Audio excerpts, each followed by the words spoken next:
লখিমপুৰৰ কেবিনেটত আমি এটা বিশেষ ঘোষণা কৰিছিলো যে ষ্টেট বেংক অফ ইণ্ডিয়া আৰু অসম চৰকাৰৰ মাজত আমি এখন বুজাবুজিৰ চুক্তি স্বাক্ষৰ কৰিম যাৰ জৰিয়তে কোনোবা চৰকাৰী কৰ্মচাৰীয়ে কৰ্মৰত অৱস্থাত যদি মৃত্যুমুখত পৰে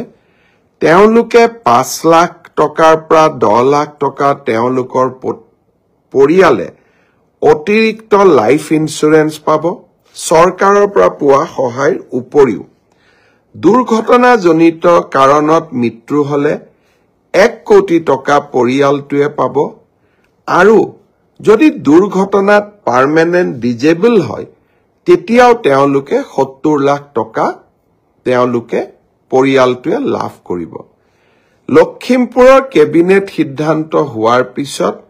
আমি বেংকসমূহৰ লগত নিৰন্তৰভাৱে আলোচনা কৰিলো অহা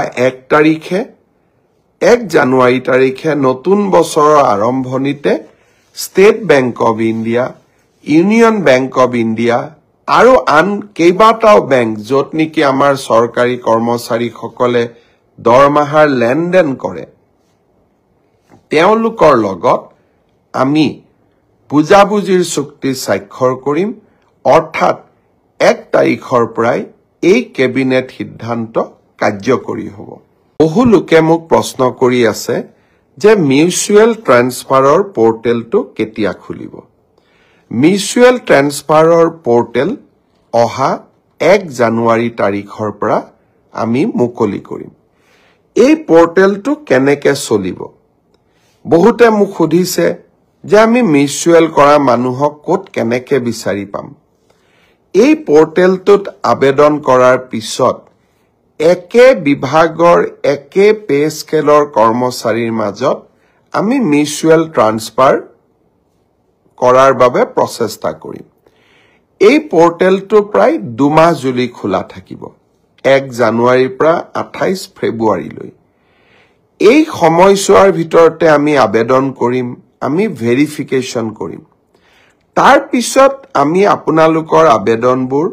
পৰ্টেলত স্বয়ংক্ৰিয়ভাৱে মিউচুৱেল ট্ৰান্সফাৰৰ বাবে মুকলি কৰি দিম আৰু এটা কম্পিউটাৰ প্ৰণালীৰ মাজেৰে স্বচ্ছতাৰ মাজেৰে এই মিউচুৱেল ট্ৰান্সফাৰ হ'ব আপোনালোকক সোধা যাব আপোনালোকে সন্মতিৰ বাটনটো টিপাৰ লগে লগে মিউচুৱেল ট্ৰান্সফাৰৰ অৰ্ডাৰ নিজে নিজে কম্পিউটাৰৰ পৰা ওলাই আহিব ই কেনেকৈ পৰিচালনা হয় যদি আপোনালোকক জানিবৰ কাৰণে আৰু অধিক ইচ্ছা আছে সৰ্বশিক্ষা অভিযানত আগতে কাম কৰা বা বৰ্তমানে কাম কৰি থকা শিক্ষকসকলে এই পৰ্টেলটোৰ ওপৰত আপোনালোকক যথেষ্ট জ্ঞান দিব পাৰিব অহা 1 জানুৱাৰী তাৰিখে এই পৰ্টেলটো আমি আনুষ্ঠানিকভাৱে মুকলি কৰি দিম